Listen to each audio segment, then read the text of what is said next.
as a kid who was born in the 80s, so therefore a kid of the 90s, I'm aware of the impact of the megachurch in America.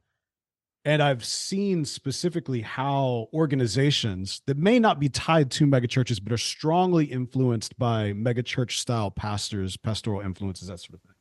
So think organizations like Focus on the Family, or organizations, or any kind of big Christian movements that we experienced 90s era, even up until now. And the way in which that'll catch on like wildfire when a lot of these megachurches get on it, or a lot of these influential pastors or people get going on it. You yourself, as somebody who was brought up in a university that is very tied to, pastors with national influence, let's say. Absolutely. For sure. For sure. I think if the average person on the street, they're going to look at these mega churches, they're going to look at these large impact pastors, and they're going to tie them very directly to American influence, be it on the culture, be it on our politics, at every single level.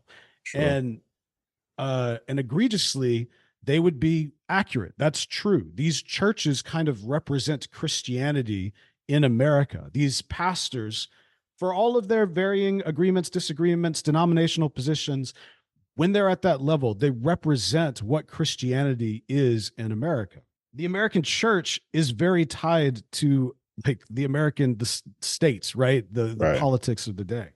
So I'm going to make a weird connection here, but this is the lens through which I see things, right? This is if people have heard me on occasion on this podcast and remember me over the years, then this isn't going to come too crazy, but I'm going to make this jump here. I oftentimes look at the American church through the lens of Star Wars. And what I mean by that is, of course you do. No, go with me. I'm asking for some grace, and I'm asking for some creative imagination. No, cook. I love Star Wars. Come on, cook. This is the thing. Like, it's both and, right? Because so much about Star Wars and kind of the larger meta narrative of Star Wars has to do with the concept of faith. And also, as it expanded beyond just the concept of faith, it explored the concept of religion. In the original trilogy, we see Luke Skywalker kind of going on this kind of faith journey, right? Finding the Force, this kind of cultural connection to his father, the way that his father abused it, and then he steps into it. He has to learn to trust it completely, and goes out to Yoda, is trained in it, and ultimately becomes the last of his faith to then go on and share it, right? That's how, if you kind of step into Star Wars at its origins, that's kind of the core of the story. Then the prequel series comes out and people hate it because it's all like a bunch of minutia and everything else. But that, if we had been paying attention, we'd learn so very much, because what do we see in the prequels? We see an exploration, not of the faith, but of the religion. And we see a religion that is very tied to the state. And ultimately what ends up happening, I've actually been thinking about this lately, wondering if, in Star Wars, you're given the concept of the Jedi and the Sith, and the idea they're these different kind of opposing like faiths. But are they? Are they different denominations of the same faith? Aren't they ultimately kind of pointing back to the Force? And don't we see to some extent this kind of, the theology of the Sith working its way, manipulating the Jedi, and then ultimately the Jedi crumbling in on itself and burning to the ground? You know what I mean? With what happens with the Sith. That might be a little bit of a side, but just something I've been thinking about. Yeah, no, that's true. But ultimately, like, you look at what's going on in the prequel era. You have the Jedi who are going out acting like cops, like the Acolyte series that's out right now. There's a lot of different criticisms about it. I'm not going to go into all that because I don't like hating on Star Wars. I like enjoying Star Wars, even the Star Wars I don't particularly like that much. But regardless, like, a lot of the criticism is around the way in which the Jedi are kind of portrayed as cops. And I don't like seeing the Jedi like that. But the reality is that this is what ends up happening.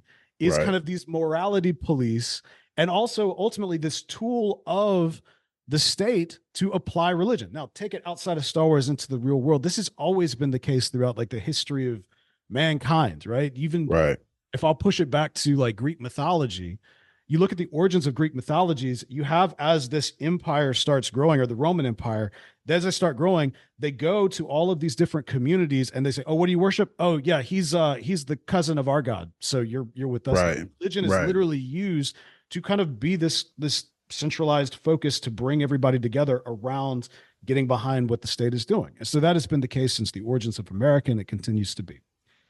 The thing that is lacking in the religion is the very person and deity and savior that the religion is based around. Exactly. Yeah. One of the biggest things about, to kick it back to Leave Loud, obviously I was very much in the background during all of that.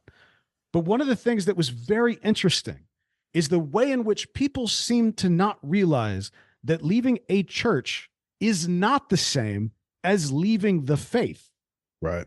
As turning your back on your church is not the same as turning your back on Christ, especially when your church has turned its back on Christ. Right. You're actually focusing where you're supposed to be focusing for all different reasons. And I realized that the Leave Loud really movement got, kind of latched on by the evangelical and deconstructionist movement and everything else. And that has its own problems, but at the same time, it also became something of a tool that, the way in which it all played through together. But anyway, so when you look at, now bringing it back to Star Wars, and I'm sorry, man, I'm gonna kick it back to you in a second. No, go, cook. When you think about when the Jedi were at their most righteous, when they were at their most correct, it was when they were destroyed. It was when the order was broken down.